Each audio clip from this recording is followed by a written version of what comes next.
আমার মরণ আসিবে কখন কেউ তো জানে না, আমার মরণ আসিবে কখন কেউ তো জানে না। বলেন না, আমার মরণ আসিবে কখন কেউ তো জানে না, আমার মরণ আসিবে কখন। আমি মরে গেলে আমায় তোমরা ভুইলা যাইও না, আমি মরে গেলে আমায় তোমরা ভুইলা যাইও না, আমার মরণ আসিবে কখন কেউ তো জানে না, আমার মরণ আসিবে কখন। এই দুনিয়া চিরজীবন থাকার জায়গা না, অন্ধকার কবর যে আমার আসল ঠিকানা। এই দুনিয়া চিরজীবন থাকার জায়গা না, অন্ধকার কবর যে আমার আসল ঠিকানা। সবাই রেখে আমায় চলে যাবে, সঙ্গী হবে না, সবাই রেখে আমায় চলে যাবে, সঙ্গী হবে না, আমার মরণ আসিবে কখন কেউ তো জানে না, আমার মরণ আসিবে কখন। কবর মাঝে মা বাবাকে দেখা যাবে না, দেখব যাকে তিনি হলেন শাহে মদিনা। কবর মাঝে মা বাবাকে দেখা যাবে না, দেখব যাকে তিনি হলেন শাহে মদিনা। সেদিন আল্লাহ বিনে আর তো কেহ বন্ধু হবে না, সেদিন আল্লাহ বিনে আর তো কেহ বন্ধু হবে না, আমার মরণ আসিবে কখন কেউ তো জানে না। বলেন না, আমার মরণ আসিবে কখন। আমি মরে গেলে আমায় তোমরা ভুইলা যাইও না, আমি চলে গেলে আমায় তোমরা ভুইলা যাইও না, আমার মরণ আসিবে কখন কেউ তো জানে না, আমার মরণ আসিবে কখন।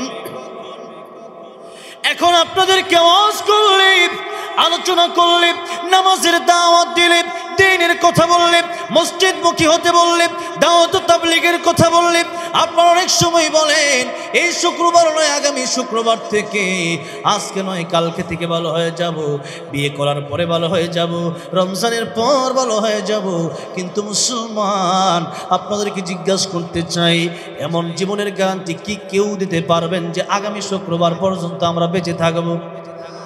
তাহলে এই কথা যেটা যারা বলেন যে আগামী শুক্রবার থেকে ভালো হয়ে যাব, আগামী শুক্রবার থেকে নামাজ ধরবো, আগামী শুক্রবার থেকে দান করব, বিয়ের পরে ভালো হয়ে যাব। যুবক, বিয়ের আগে কত মানুষ বিয়ে করতে যায়, তার আগে অ্যাক্সিডেন্ট করে মরণ হয়ে যায়। ও যুবক, আপনি কি দেখেন না মোটর সাইকেল অ্যাক্সিডেন্ট করে কত মানুষের মরণ হয়ে যায়? আপনি কি দেখেন না বাসে অ্যাক্সিডেন্ট হয় কত মানুষের মরণ হয়ে যায়? আপনি কি দেখেন না বিমানের দুর্ঘটনায় কত মানুষের মরণ হয়ে যায়? আপনি কি দেখেন না লঞ্চের লঞ্চ ডুবে কত মানুষের মরণ হয়ে যায়? আপনি কি দেখেন না আগুনে পড়ে কত মানুষের মরণ হয়ে যায়? ও যুবক, পৃথিবী থেকে লক্ষ লক্ষ কোটি কোটি যুবক চলে গেছে, বিয়ে করতে পারে নাই। আপনি বিয়ে করবেন এমন গ্যারান্টি আপনাকে কে দিয়েছে? বিয়ের পরে দাঁড়িয়ে রাখবেন, বিয়ের পরে নামাজ পড়বেন, বিয়ের পরে দান করবেন, বিয়ের পরে আল্লাহর ওলি হয়ে যাবেন, এই গ্যারান্টি আপনারা কে দিল? আল্লাহর নবী যেহেতু বলতেছেন আমি রহমাতুল লিল আলামিন নবী হইয়া ডান দিকে সালাম ফিরাইয়া বাম দিকে সালাম ফিরাতে পারবো কিনা এই গ্যারান্টি দিতে পারি না। আপনি কিভাবে শুক্রবারের গ্যারান্টি দেন? আপনি কিভাবে রমজানের গ্যারান্টি দেন? আপনি কিভাবে আগামীকালকের গ্যারান্টি দেন? সেই জন্য ভালো যদি হতেই হয় তাহলে আগামীকাল নয়, শুক্রবার নয়, ভালো যদি হতেই হয় এখন থেকে, এই মুহূর্ত থেকেই ভালো হওয়ার দরকার আছে না নাই? এখন যদি ভালো না হন, আল্লাহ এখন আপনাকে আমাকে সময় দিয়েছেন।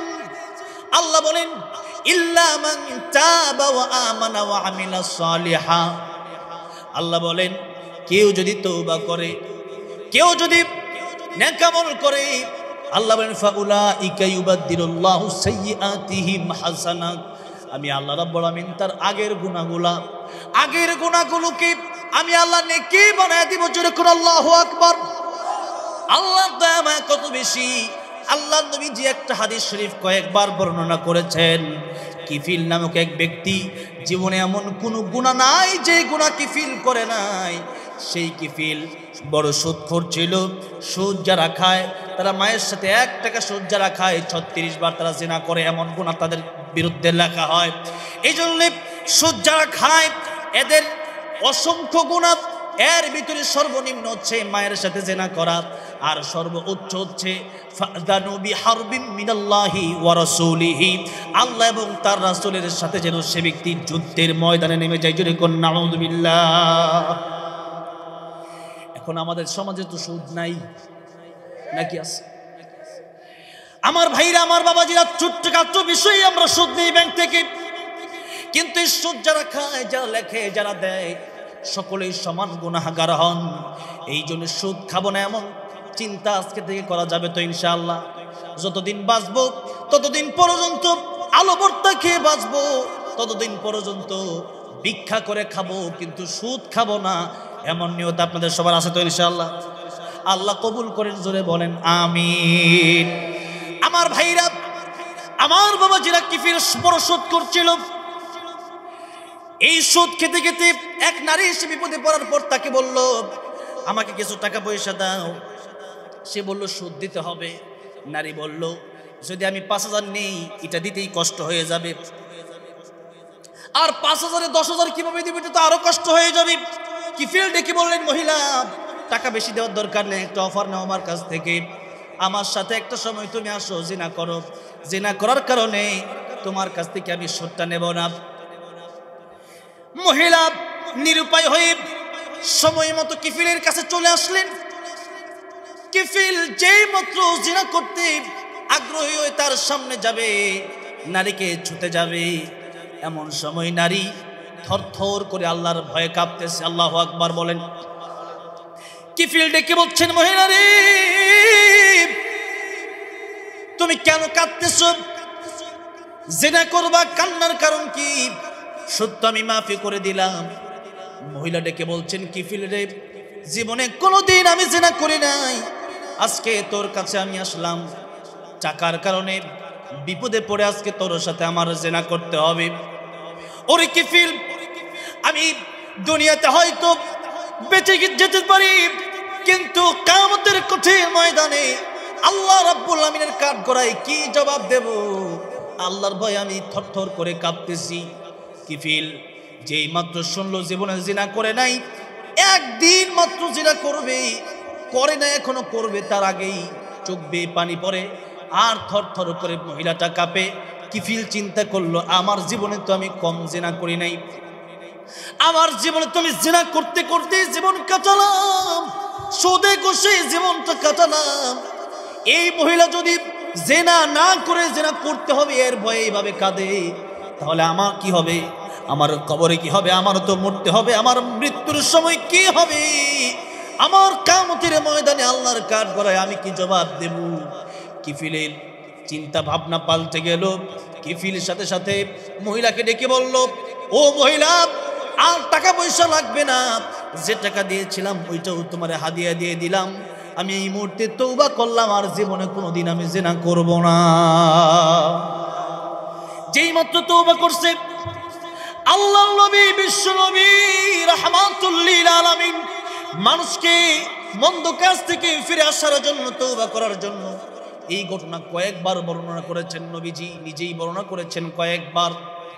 আল্লাহর নবী বলতেছেন, কিফিল ওই যে রাতে তওবা করল, ওই রাতে তওবা করে ঘুমায় গেল, ওই রাতে তওবা করার পর যখন ঘুমায় গেল, হাদিস শরীফের ভিতরে আসছে কিফিলের ওই ঘুমের ভিতরেই তার মরণ হয়ে গেল।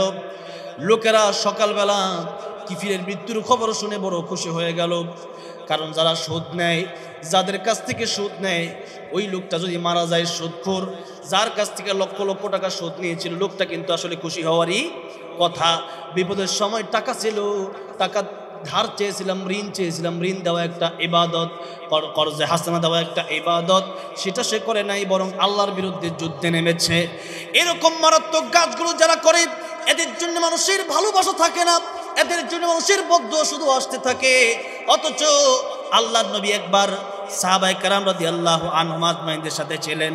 সাহাবায়ে কেরাম রাদিয়াল্লাহু আনহুম আজমাইন বললেন, একটা লোকের লাশ নিয়ে যাওয়া হচ্ছে। সাহাবায়ে কেরাম বললেন, লোকটা বড় ভালো ছিল। নবীজি বললেন ওয়াজাবাত। আরেকটা লোকের লাশ নিয়ে যাওয়া হচ্ছে। সাহাবীরা বললেন, লোকটা বড় মন্দ ছিল। নবীজি বললেন ওয়াজাবাত। সাহাবীরা বললেন, ইয়া রাসূলুল্লাহ, একজন লোকের লাশ নিয়ে যাওয়া হচ্ছে, বললাম ভালো, আপনি বললেন ওয়াজাবাত। আবার মন্দ লোকের লাশ নিয়ে যাওয়া হচ্ছে, আপনি বললেন ওয়াজাবাত। ইয়া রাসূলুল্লাহ, কারণটা কি? দুইজনের বেলায় আপনি ওয়াজাবাত কেন বললেন?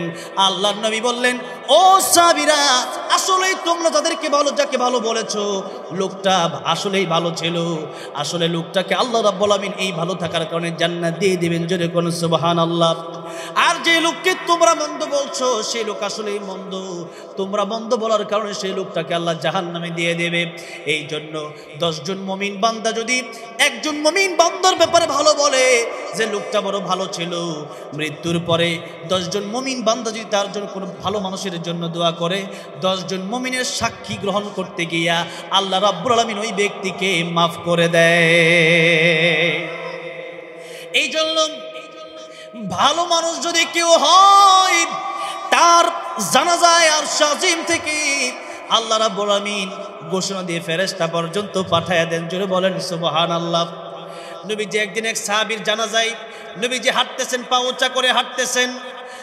একজন সাহাবী জিজ্ঞেস করলেন, ইয়া রাসূলুল্লাহ, আপনি রাহমাতুল লিল আলামিন নবী, কেন পা উঁচা করে হাঁটেন? নবীজি বলতেছেন, ও সাহাবীরা, আজকে এত ফেরেশতা আমার সাহাবীর জানাজায় আসছে, এই ফেরেশতাদের জন্য আমি যে কদম রাখবো, রাখার জায়গাটাও পাচ্ছি না। আল্লাহু আকবার। সাহাবায়ে কেরাম রাদিয়াল্লাহু আনহুম আজমাইন, ওনাদের মৃত্যুর সময় ফেরেশতারা পর্যন্ত চলে আসতেন। এমনকি হেতাজ আরশুর রহমান, আল্লাহর আরশ পর্যন্ত কাঁপতে শুরু করে দেয়। এমনকি ভালো মানুষের যখন মৃত্যু হয়, আল্লাহর আকাশ কাঁদে, আসমান কান্দে, জমিন কান্দে। কারণ হচ্ছে ভালো মানুষের নেক আমল যখন আকাশ দিয়ে আসমান দিয়ে নিয়ে যাওয়া হয়, তখন এই আসমান তার জন্য বড় খুশি, এই নেক আমল পাওয়ার কারণে বড় খুশি হয়। তা সে সুন্দর ঘ্রাণে সে মুখরিত হয়ে যায়, সুগ্রাণে, নেক আমলের সুগ্রাণে আকাশ মুখরিত হয়ে যায়। জমিনে যখন একজন বান্দা আল্লাহর ইবাদত করে, জমিন তার জন্য বড় খুশি হয়। আর লোকটা যখন মারা যায়, তখন আসমান কান্দে, জমিন কান্দে। আয় আল্লাহ, এই লোকটার ভালো আমল তো আমার আসমান দিয়ে, আমার আকাশ দিয়ে আর নিয়ে যাওয়া হবে না। আর জমিন কান্দে, আল্লাহ, এই লোকটা তো আর কোনোদিন আমার পিঠের উপর সিজদা দিবে না, আর কোনোদিন আমার পিঠের উপর বসে কোরআন তেলাওয়াত করবে না। এই জন্যে আকাশ জমিন পর্যন্ত তার জন্যে রহমতের দোয়া করতে থাকে। সেই জন্য এবারে আপনাদেরকে জিজ্ঞাসা করতে চাই, আমাদের মৃত্যু বরণ করতে হবে কি হবে না? মরতে হবে কি হবে না? মরতে আমাদের হবেই, কিন্তু আমরা চলে গেলেও আমাদের নেক আমলগুলো কিন্তু ঠিকই থেকে যাবে। যেরকম ঠিক না বে ঠিক? এই জন্য দুনিয়া যতদিন চলবো, ভালো কাজ করে বেঁচে থাকার চেষ্টা করব, বলি ইনশাআল্লাহ। আমার ভাইরা, আমার বাবাজিরা, মৃত্যুর কথা বলতেছিলাম। মৃত্যুর জন্য ইমানদারেরা পাগল পারা হয়ে থাকে। মৃত্যুর জন্য ইমানদারেরা আল্লাহর সাথে দেখা করার জন্য পাগল হয়ে থাকে। ইমানদারের জন্য মৃত্যুটা বড় কষ্টের নয়, বরং আল্লাহর নবী বলছেন, আল মাউতু তুহফাতুল মুমিন, মুমিনের জন্য মৃত্যুটা হচ্ছে হাদিয়া। মুমিনের জন্য মৃত্যুটা কি? হাদিয়া। মুমিন যখন মৃত্যুবরণ করে, তখন ফেরেশতারা তার কানের ভিতরে এসে বলে, আল্লাহ রাব্বুল আলামিন তোমারে সালাম দিয়েছেন। যেই মাত্র বলে, সে তো সবচেয়ে বেশি ভালোবাসছে আল্লাহরে। রাতের আরামের ঘুমকে হারাম করে দিয়ে ঠান্ডা পানি দিয়ে ওযু বানায়া তাহাজ্জুদের নামাজে দাঁড়ায় গেছে। কত সিজদায় চোখের পানি ছেড়ে দিয়েছে আল্লাহ রাব্বুল আমিনকে দেখার জন্য, আল্লাহ পাওয়ার জন্য। কিন্তু আল্লাহকে পায় নাই, আল্লাহকে দেখতে পারে নাই। সে আল্লাহর সাথে তার দেখা হবে জীবনের চাইতে বেশি। যে আল্লাহকে ভালোবাসছে, যে আল্লাহকে না দেখে যে আল্লাহর প্রতি ঈমান এনেছি, সে আল্লাহর সাথে দেখা করার জন্য মুমিন বান্দা যখন পাগল হয়ে যায়, তখন তার রুহু টান দেওয়ার সাথে সাথে আস্তে করে রুহু চলে আসে। একদিকে আল্লাহর সালাম নেই, তার সামনে জান্নাত তুলে ধরা হয়। জান্নাত দেখতে দেখতে রুহু চলে যায়।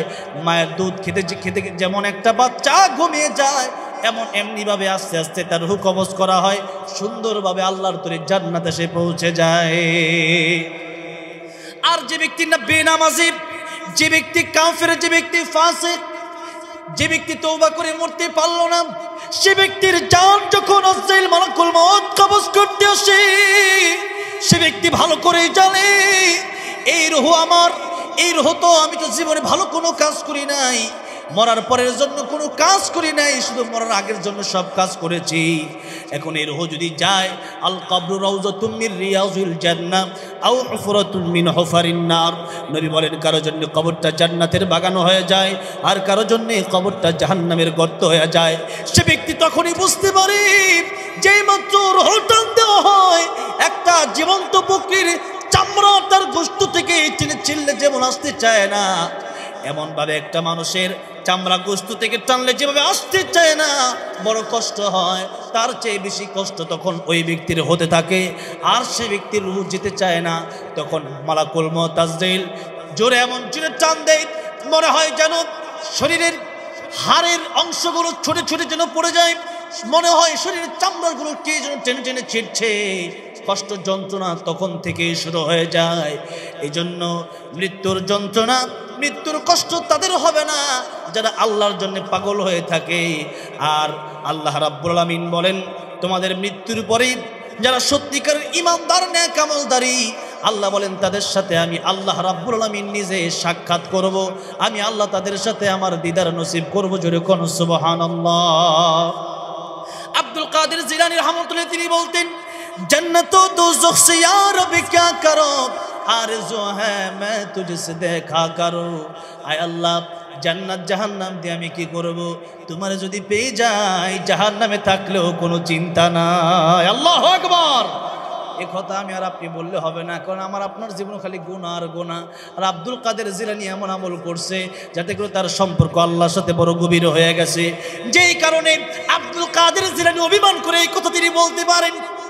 একজন স্বামী তার স্ত্রীকে বড় ভালোবাসে, স্ত্রী যদি বলে আমি আর আসবো না, স্বামী গিয়া তারে সুন্দর করে আবার নিয়ে আসে। কিন্তু স্ত্রীকে যদি স্বামী ভালো না বাসে, জোর করে বিয়ে করানো হয়েছে, এই স্ত্রী যদি বলে যে আসবো না, স্বামী বলে তুই তোর বাপের বাড়িতেই থাক, আসার দরকার নাই, যদি ভালো না বাসে, যদি ভালো না লাগে। এটা হচ্ছে মাসাল, এটা হচ্ছে এক্সাম্পল। ঠিক তেমনি ভাবে আল্লাহর প্রেমে যে পাগল, আল্লাহর দিদারের জন্য যে ব্যক্তি পাগল হয়ে থাকে, আর দুনিয়াতে ইবাদত করতে করতে ফানা ফানা হয়ে যায়, পরকালীন চিন্তা করতে করতে চোখের পানি ছেড়ে আল্লাহর কাছে কাঁদে, আল্লাহর সাথে তাদের সম্পর্ক বড় গভীর হয়ে যায়, তখন তারা এই কথা বলতে পারে, জান্নাত ও দোজখ সে ইয়ার ভিক্ষা করো, আরজু হ্যাঁ मैं तुझसे देखा करो। আল্লাহ জান্নাত আর জাহান্নাম দিয়ে আমি কি করব? আয় আল্লাহ তোমারে যদি পেয়ে যায় আমার জীবনে আর কোনো দুঃখ থাকবে না। তাই আল্লাহ রাব্বুল আমিন বলতেছেন, তোমাদের সাথে আমার দেখা হবে যদি তোমরা নেক আমল করতে পারো, শিরিক মুক্ত ঈমান নিয়ে আসতে পারো, তবে এই সাক্ষাতের জন্য মৃত্যুর প্রয়োজন আছে না নাই? মৃত্যু ছাড়া আল্লাহকে দেখা সম্ভব না। আজকের খুতবার শুরুতে সূরা রহমান তেলাওয়াত করেছিলাম, আল্লাহর দিদার যেদিন নসিব হবে আল্লাহ রাব্বুল আলামিন সেদিন সূরা রহমান জান্নাতি বান্দাদেরকে আল্লাহ রাব্বুল আলামিন নিজেই তেলাওয়াত করে শোনাবেন। বলেন সুবহানাল্লাহ। এবার আলোচনা ওয়াজ শুরু হবে। এবার কি শুরু হবে? হ্যাঁ কি এতক্ষণ পর্যন্ত কি কইছি ভূমিকা, এখন কি শুরু হইব? ওয়াজ শুরু হবে। এই জন্য ভাইয়ের আমার, বাবাজিরা আমার, ওয়াজ শুরু হবে, এরপর আমি ছেড়ে দিব 20 মিনিটের ভিতরে। কয় মিনিটের ভিতরে? ইনশাআল্লাহ 20 মিনিটের ভিতরে শেষ করে দিব, বলি ইনশাআল্লাহ। এবার আসেন সামনের দিকে আগাই। সূরা রহমান আল্লাহ জান্নাতের ভিতরে তেলাওয়াত করে আমাদেরকে শোনাবেন। আল্লাহ রাব্বুল আমিন বলছেন আর রহমান, রহমান তিনি, দয়াময় তিনি। এই সূরা রহমানে আল্লাহ রাব্বুল আমিন একটু পরে পরেই একটা আয়াত বারবার তিনি বলেছেন। কোন আয়াত সেটা বলেন? ফাবিআই আলাই রাব্বিকুমা তুকাদ্দিবান, তোমরা আমার কোন কোন নিয়ামতকে অস্বীকার করবে? আল্লাহ রাব্বুল আমিন নিয়ামতের কথা বললেন, সূরা রহমানের নিয়ামত দিয়ে ভরপুর এই কথাগুলো আল্লাহ বললেন। এবার আল্লাহ রাব্বুল আমিন বলতে চান যে ও দুনিয়ার মানুষেরা, তোমাদেরকে আমি আল্লাহ যত নিয়ামত দিলাম এর ভিতরে সবচেয়ে দামি নিয়ামতের নাম হলো কোরআন। সবচেয়ে দামি নিয়ামতের নাম কি বলেন? আর রহমান, আল্লামাল কুরআন খালাকাল ইনসান। আল্লাহ বলেন আমি আল্লাহ রহমান, আমি আল্লাহ দয়াময়, তোমাদের উপর কোরআন দিয়ে আমি আল্লাহ সবচেয়ে বড় দয়া করলাম। কোরআন দেওয়ার কারণে তোমরা জাহান্নাম থেকে বেঁচে জান্নাতে যেতে পারবা। আর আল্লাহ রাব্বুল আমিন বলছেন এই কোরআন তোমাদেরকে দিলাম, কোরআন যদি শিখতে পারো খলাকাল ইনসান, তবেই মানুষ হতে পারবা। আল্লাহ রাব্বুল আমিনের বলার ধরনটা হচ্ছে এইভাবে, রহমান তিনি, দয়াময় তিনি, কোরআন শিখালেন যিনি, মানুষ বলালেন যিনি। এখন আমাদের প্রশ্ন জাগতে পারে, আমরা তো মানুষ আগে আসলাম পরে কোরআন শিখলাম, কিন্তু আল্লাহর বলার ভঙ্গিমাটা এরকম যে আল্লাহ রাব্বুল আমিন আগে কোরআন শিখিয়েছেন পরে মানুষ বানিয়েছেন। আর রহমান আল্লামাল কুরআন খলাকাল ইনসান। কিন্তু আমরা তো দুনিয়াতে আগে আসলাম, তাহলে আল্লাহর বলার ভঙ্গিমাটা কি ঠিক আছে কিনা? এবার একটু ভালো করে বুঝেন। কুকুরের পেটে জন্ম নিলে কুকুর হওয়া যায়, শুকুরের পেটে জন্ম নিলে শুকুর হওয়া যায়, গরুর পেটে জন্ম নিলে গরু হওয়া যায়, ছাগলের পেটে জন্ম নিলে ছাগল হওয়া যায়। কিন্তু মানুষের পেটে জন্ম নিলে আসল গুণগত মানুষ হওয়া যায় না। যার কারণে মনুষ্যত্ব যাদের ভিতরে নাই, অন্যের হক খাওয়ার সময় তাদের আল্লাহর ভয় হয় না, ভিতরে মনুষ্যত্ব নাই। অন্যের মাল লুণ্ঠন করলে যখন তার ভিতরে আল্লাহর ভয় হয় না, তার ভিতরে মনুষ্যত্ব নাই। মিথ্যা কথা বলে মনুষ্যত্ব নাই, জিনা করে মনুষ্যত্ব নাই, এরপর ওয়াদা ভঙ্গ করে মনুষ্যত্ব নাই, আমানের খেয়ানত করে মনুষ্যত্ব নাই, মানুষকে গালি দেয় মনুষ্যত্ব নাই, গীবত করে মনুষ্যত্ব নাই, মানুষের বিরুদ্ধে তহমত দেয় মনুষ্যত্ব নাই। এই জন্যে আসল মানুষ যদি হতে হয়, আসল মানুষ হওয়ার জন্যে কোরআন শিক্ষার কোনো বিকল্প রাস্তা নাই, ঠিক না বেঠে? এই জন্য কোরআন শরীফ শিখলে কয়েকটা লাভের কথা আমি বলতাম। কোরআন শিখলে পরে কবরে লাভ, কোরআন শিখলে পরে আখিরাতে লাভ, এটা তো আপনারা প্রায় সকলেই জানেন। কিন্তু কোরআন শিখলে যে দুনিয়াতে লাভ, এটা হয়তো অনেকেই জানেন না। এটা মনে করেন যে কোরআন শিখলে মনে হয় ইমামতি মুয়াজ্জিন ছাড়া কোনো লাভ নাই। কিন্তু আসল কথা হচ্ছে কোরআনের সমাজ যতদিন পর্যন্ত এই পৃথিবীতে কায়েম না হবে, সুন্দর সমাজ ততদিন এই মানুষ পাবে না, জনগণ পাবে না। কোরআনের সমাজ যেদিন থেকে কায়েম হয়ে যাবে, সেদিন থেকে এই পৃথিবীর মানুষ তার সুন্দর সমাজ পেয়ে যাবে। যেমন কোরআনের সমাজ হচ্ছে এমন সমাজ, কোরআন যার ভিতরে থাকবে সে ব্যক্তিটা ভালো করেই জানবে যে আমার কেউ না দেখুক, আমার আল্লাহ দেখতেছে। এই জন্য একটা এক্সাম্পল দিয়ে আমার আলোচনার শেষের দিকে আমি এতে টানব। আমিরুল মুমিনিন খলিফাতুল মুসলিমিন ওমর ফারুক রাদিয়াল্লাহু আনহু একদিন মরুভূমি দিয়ে হাঁটতেছেন। সৌদি আরবে 100, 200, 300 কিলোমিটার পরে যদি শুধু মরুভূমি আর মরুভূমি, বাড়ি ঘর নাই, পানি রাখতে হয় সাথে। সেই জায়গায় আমিরুল মুমিনিন তিনি মুসাফির অবস্থায় হেঁটে যাচ্ছেন, এক জায়গায় যাচ্ছেন। সেখানে যাওয়ার সময় তিনি দেখলেন একজনের কাছে ছাগল আছে, তিনি দুধ দয়ে পান করলেন। ওনার কাছে খাবারের মতো কিছু নাই, অনেক ক্ষুধা লেগেছে। আমিরুল মুমিনিন ওমর রাদিয়াল্লাহু আনহু ওই রাখালকে বললেন একটু দুধ কি আমারে দেওয়া যায়? রাখাল বললেন দুধ দেওয়া যাবে না, কারণ এই ছাগলের রাখাল আমি, মালিক আমি নই। ওমর রাদিয়াল্লাহু আনহু বড় খুশি হলেন তার জবাবে যে সে মালিক না, সে চাইলে দুধ দিতে পারতো কিন্তু দেয় নাই। কিন্তু ওমর রাদিয়াল্লাহু আনহু আরেকটু পরীক্ষা তাকে করার জন্য এবার বললেন একটা ছাগল না হয় আমার কাছে বিক্রি করে দাও, তোমার আমি কিছু টাকা দেব, ফ্রি নেব না, এই টাকাটা তুমি নিয়ে নিবা। তিনি বললেন মালিকের কাছে আমি কি বলবো? ওমর রাদিয়াল্লাহু আনহু বললেন রাখাল তুমি তোমার মালিকের কাছে বলবা ছাগলটারে বাঘে খেয়ে ফেলেছে। আমিরুল মুমিনিন ওমর রাদিয়াল্লাহু আনহুর কথার উত্তর সরে সে যেন রাগে যেন সে তেল বেগুনে জ্বলে উঠল, চেহারাটা যেমন অন্যরকম হয়ে গেল। আমিরুল মুমিনিনকে ডেকে বললেন আপনি তো অনেক লম্বা মানুষ, কিন্তু বুদ্ধি তো কম কেন? আল্লাহু আকবার বলেন। সে তো আমিরুল মুমিনিন চিনে না, সে তো মুসাফিরকে চিনে। সে বলল যে আপনি যে বললেন আমার এই ছাগল আমি আপনার কাছে বিক্রি করে দেবো, আমি টাকাটা নিয়ে নেব, ছাগলটা বাঘে খেয়ে ফেলছি, এটা আমার মালিককে আমি বলবো। আমার মালিকের অনেক বিশ্বস্ত একজন কর্মচারী আমি, আমার মালিককে এই কথা বললে মালিক ঠিকই বিশ্বাস করবে। কিন্তু আপনাকে আমি যে কথা বলতে চাই সেটা হলো আমার মালিকের কাছে আমি হয়তো জবাব দিলে দুনিয়াতে পার পেয়ে যাব, কিন্তু কাল কিয়ামতের ময়দানে যে আল্লাহ রাব্বুল আলামিন আমার মালিকের মালিক, তিনি যেদিন আমাকে প্রশ্ন করবেন, সেই আল্লাহ রাব্বুল আলামিনের কাঠগড়ায় কি জবাব দেব? সেজন্য ছাগল কেন, এক ফোঁটা দুধ তোমার কাছে আমি বিক্রি করতে পারবো না, এমনিও দেব না, কোনোভাবেই সম্ভব না। জোরে বলেন আল্লাহু আকবার। আমিরুল মুমিনিন বড় খুশি হয়ে গেলেন আর বললেন, আমার দেশের একটা রাখালো, তার ভিতরে আল্লাহর কোরআন ঢুকে গেছে। আল্লাহর কোরআন কি? আল্লাহর কোরআন যদি কারো অন্তরে থাকে, সে ব্যক্তি ভালো করে জানে মদ খেলে পৃথিবীর কেউ দেখবে না, আমার আল্লাহ রাব্বুল আলামিন দেখবেন।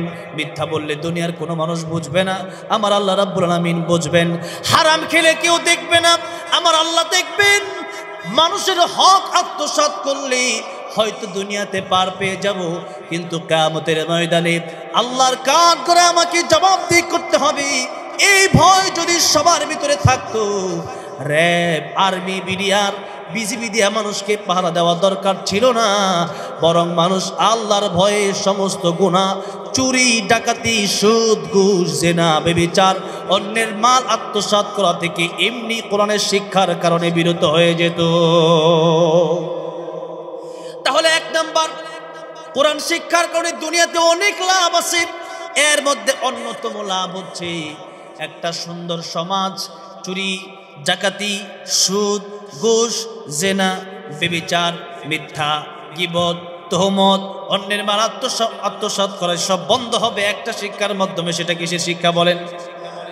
কোরআনের শিক্ষা। দুই নম্বরে, মৃত্যুর সময় আল্লাহ রাব্বুল আলামিন তার জন্য সুন্দর সহজ মৃত্যু দান করবেন। কবরে যাওয়ার পরে কবরটা জান্নাতের বাগান হয়ে যাবে। আর পরকালীন জীবনে তার জন্য রয়েছে জান্নাতের সুসংবাদ। এখন কথা হচ্ছে, অনেকেই আমরা চিন্তা করি তাহলে দুনিয়াতে কি পাবে। এবার আপনাদেরকে জিজ্ঞাসা করতে চাই, দুনিয়ার জীবনের গ্যারান্টি আছে না পরকালীন জীবনের গ্যারান্টি আছে? পরকালীন জীবনের গ্যারান্টি আছে। যেই জীবনের গ্যারান্টি আছে ওইটার জন্য আগে শিক্ষা দেওয়ার দরকার আছে না নাই? এবার শেষ কথা, অল্প সময় 5 মিনিটের ভিতরে শেষ করে দিব। যারা আপনাদের সন্তানকে মাদ্রাসায় দিতে চান না, বা যারা মনে করেন কোরআন শিখাবো না, কিয়ামতের ময়দানে তারা কি বিপদে পড়বেন শোনেন। কিয়ামতের ময়দানে যে মানুষগুলো জাহান্নামে যাবে, যাদের মা বাবা তাদেরকে কোরআন শিক্ষা দেয় নাই, আল্লাহ বলেছিলেন, কু আনফুসাকুম ওয়া আহলিকুম নারা, নিজেরা জাহান্নামের আগুন থেকে বাঁচো, পরিবারকে জাহান্নামের আগুন থেকে বাঁচাও। পৃথিবীর সমস্ত মুফাসসিরিন কেরামগণ একমত হয়েছেন, কোরআনের শিক্ষা ছাড়া জাহান্নাম থেকে বাঁচার কোনো উপায় নাই, জান্নাতে যাওয়ার কোনো সিস্টেম নাই। এই জন্য সন্তানকে আলিম বানান, হাফেজ বানান। মুসা আলাইহিস সালাম একদিন রাস্তা দিয়ে যাচ্ছেন, একটা কবর দেখলেন, তিনি কবর আযাব দেখলেন। আবার যখন ফিরে আসতেছেন দেখলেন কবরটা জান্নাতের বাগান হয়ে গেছে। মুসা আলাইহিস সালাম আল্লাহ রাব্বুল আমিনকে জিজ্ঞাসা করলেন, আল্লাহ, এই কবরটা একটু আগে জাহান্নামের গর্ত ছিল, এখন জান্নাতের বাগান হলো কেন? আল্লাহ রাব্বুল আমিন বলেন, মুসা, জান্নাতের বাগান এই জন্য হলো, তার একটা ইতিম বাচ্চা পৃথিবীতে রেখে এসেছিল, আজকে তার বিবি ওই সন্তানকে মাদ্রাসায় ভর্তি করে দিয়েছে। সেই সন্তানটা এখন আমার নাম রহমান রাহিম বলেছে, সে মাদ্রাসায় গিয়ে পড়েছে। বিসমিল্লাহির রহমানির রহিম, সবাই পড়েন, বিসমিল্লাহির রহমানির রহিম। ওরে মুসা, যে সন্তান, যেই বাবার সন্তান মাদ্রাসায় গিয়ে আমি আল্লাহকে রহমান রহিম, রহমান রহিম বলে ডাক দেয়, ওই সন্তানের বাবাকে আমি আল্লাহ জাহান্নামের আগুনে পোড়াবো, এটা হতে পারে না। তার সন্তান যেহেতু আমাকে রহমান রহিম বলে ডাক দিয়েছে, আমি আল্লাহর বড় মায়া লেগেছে, আমি আল্লাহ তার সন্তানের মুখে রহমান রহিম নাম শুনে তার কবরের আযাব আমি আল্লাহ মাফ করে দিলাম। সুতরাং সন্তানকে কোরআন শিখালে দুনিয়াতেও লাভ, পরকালেও লাভ। মানুষের মতো মানুষ হবে, পরকালেও কোরআনের কারণে আল্লাহ রাব্বুল আলামিন আপনাকে মাফ করে দিতে পারেন, আপনাকে মাফ করে দিবেন। এই জন্যে নবীজি বলেছেন, শেষ হাদিস বলতেছি, ইদা মাতাল ইনসানু ইনকাতা আনহু আমালুহু, মানুষ যখন মরে যায় মানুষের সব আমল বন্ধ হয়ে যায়, সে আর নামাজ পড়তে পারে না, সে আর রোজা রাখতে পারে না, হজ করতে পারে না, যাকাত দিতে পারে না।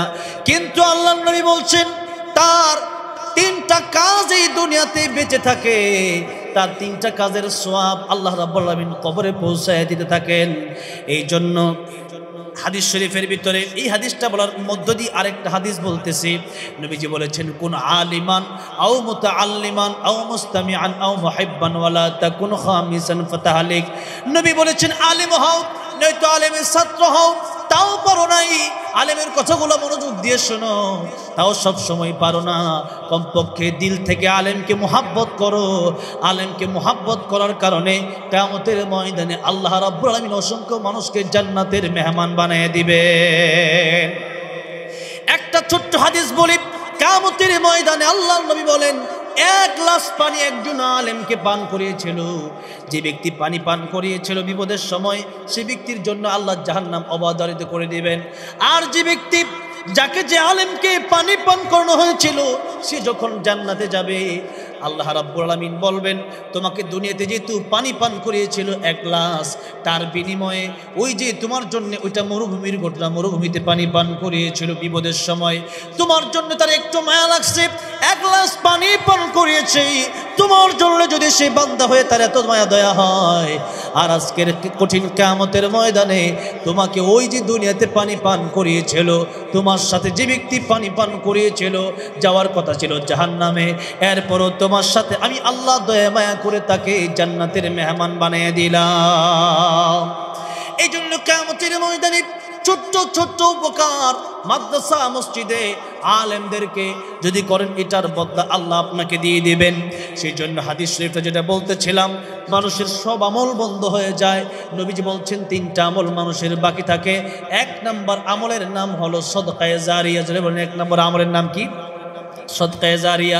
সদকায়ে জারিয়া মানে হলো এমন জায়গায় দান করা, 10 জনকে খাওয়াই দিলাম এটা নয়, বরং এমন জায়গায় দান করা যেখানে দান করলে ওই দানটা জারি থাকবে। যেমন বিশেষ করে মাদ্রাসায় দান করা, মসজিদে দান করা, জনসেবামূলক কাজে দান করা। মাদ্রাসা মসজিদে দান করলে পরে, যেমন এই মাদ্রাসায় দান করলে পরে এখান থেকে আজকে 5 জন হাফেজে কোরআন, যাদের মাধ্যমে আল্লাহ রাব্বুল আলামিন যুগে যুগে ইন্না নাহনু নাযালনা যিকরা ওয়া ইন্না লাহু লাহাফিজুন, যাদের মাধ্যমে কোরআনকে আল্লাহ রাব্বুল আলামিন হেফাজত করতেছেন, এমন ছোট্ট ছোট্ট বাচ্চারা হাফেজ হয়েছে, একসময় আলেম হবে, দ্বীনের দাওয়াত দিবে, মসজিদে খুতবা দিবে, এই যে নামাজের দাওয়াত দিবে, দ্বীনের দাওয়াত দিবে, কোরআনের পথে মানুষকে ডাকবে, তাদেরও ছাত্র হবে, তাদের কারণে মানুষ ভালো হবে। এই হাফেজ শুধু হাফেজ হওয়ার কারণে না, এই হাফেজের আরও ছাত্র হবে, এই আলেমের আরও ছাত্র হবে, ওই ছাত্রের ছাত্র হবে, ওই ছাত্রের ছাত্র হবে, যত ছাত্র হতে থাকবে কিয়ামত পর্যন্ত, যত সওয়াব হতে থাকবে কিয়ামত পর্যন্ত, সমস্ত সওয়াব আল্লাহ আপনি এখানে 100 টাকা দান করার কারণে আপনার কবরে আল্লাহ রাব্বুল আলামিন পৌঁছে দিবেন।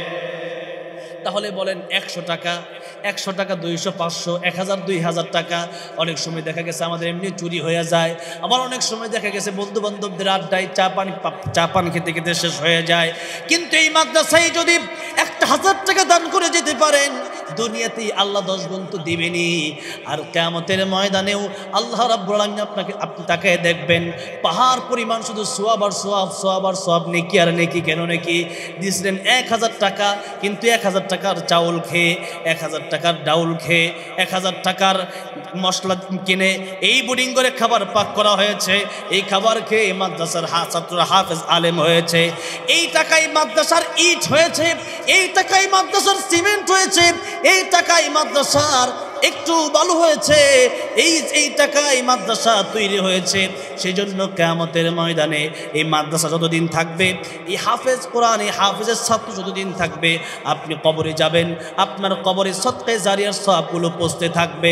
2 নম্বরে আল্লাহর নবী বললেন যদি তোমরা নেক ভালো ভালো কথাগুলি বলতে পারো, তোমার কথার কারণে আরেকজন যদি নামাজি হয়, আপনার ভাতিজা, আপনার ভাই তাকে মাদ্রাসায় দিতে চায় না, আপনি বলে দেন তাকে মাদ্রাসায় দাও, তাকে মাদ্রাসায় যদি আপনার কথা শুনে দেয়, এই সবটা আপনি চাচা হয়ে পেয়ে যাবেন। এরকম ভালো ভালো কাজ। একজন নামাজ পড়ে না, আপনি বললেন নামাজে চলেন, আপনার উসিলায় এসে যদি নামাজি হয়, তাহলে এই সবগুলো আপনিও কবরে যাওয়ার পরে পেতে থাকবেন। 3 নাম্বার কথা হচ্ছে নবী বলেছেন নেককার সন্তান যারা পৃথিবীতে রেখে যাবে তাদের জন্য কবর সুন্দর হবে, কবরে নেক আমল তাদের উপস্থিত থাকবে। এই সন্তান যতদিন পর্যন্ত বেঁচে থাকবে যত উত্তম কাজগুলো করবে এই উত্তম কাজগুলো বাবার কবরে আল্লাহ রাব্বুল আলামিন নেকি বানায় তার বাবার কবরে তার মায়ের কবরে পৌঁছায় দেবেন। জোরে বলেন সুবহানাল্লাহ। তাহলে এই কাজগুলো করতে রাজি আছেন তো আপনারা ইনশাআল্লাহ? মাদ্রাসায় 1 নম্বরে সদকায়ে জারিয়া। এখনও যদি আমি 5 মিনিটের ভিতরে শেষ করে দিব, যেহেতু 12:30 অলরেডি বেজে গেছে, আর আলোচনা রাখতে চাই না, দোয়া হয়ে যাবে এখনই। এই মাদ্রাসার জন্য অনেকেই দান করছেন, এরপরও মানে হুজুর যেহেতু বলে গেছেন আমার আগে, উনি অনেক বড় আলেম, উনি যেহেতু বলে গেছেন যে আপনি একটু বলে দিন, তো সেই জন্য আর কি আপনার যদি এমন কেউ থাকেন যে 10 জনও থাকেন, 10 জন 10,000 টাকা দিলেও একটা মাদ্রাসা চালাতে অনেক কঠিন। আমার মাদ্রাসাটা চালাতেও অনেক কষ্ট হয়ে যায়, একটা প্রাইভেট মাদ্রাসা আমার, আর এই মাদ্রাসাগুলো চালাতে অনেক কঠিন। দেখা গেছে যে মাদ্রাসায় যারা বেতন দেয় তাদের বেতন খুবই অল্প, দেখা গেছে 1,000 1,500 এমন বেতন দেয়। এই টাকা দিয়ে আসলে পুরো মাসের খাবারটা হয় না, উস্তাদের হাদিয়া হয় না, এই জন্য বিভিন্ন সরঞ্জাম মাদ্রাসার লাগে এগুলো হয় না। সেজন্য আপনারা যারা সহযোগিতা করেন এই মাদ্রাসায়, সবাই সহযোগিতা করে না, অনেকে এগুলো নিয়ে টিটকারি মস্করাও করে যে আমরা দান করি। যারা মস্করা করে তাদের টাকারও প্রয়োজন নাই, কারণ তুমি দুনিয়াতে যদি অহংকারী এমন হও যে মাদ্রাসায় টাকা দেওয়ার পরে যদি এমন মনে হয় যে এটা আমি মানে দয়া করে দিলাম, তাহলে আপনার দান করার দরকার নাই। বরং আপনি যদি মনে করেন এই টাকাটা আমি দিলাম এর মানে হচ্ছে আমি ব্যাংকে সঞ্চয় করলাম, এটা আমার আখিরাতের ব্যাংকে পাওয়া যাবে, দুনিয়ার ব্যাংকে জমা করলে যেমন সুদ দেয় ওইটা হারাম, কিন্তু আল্লাহ বেশি দিলে এটা হারাম হবে। আল্লাহ নেকি যত ইচ্ছা তত বাড়ায় দিতে পারেন। সেই জন্য এই মাদ্রাসায় যখন দান করবেন, সদকায়ে জারিয়া, যে আজকে আমি মরে গেলেও কালকে মাদ্রাসায় থাকবো, মাদ্রাসার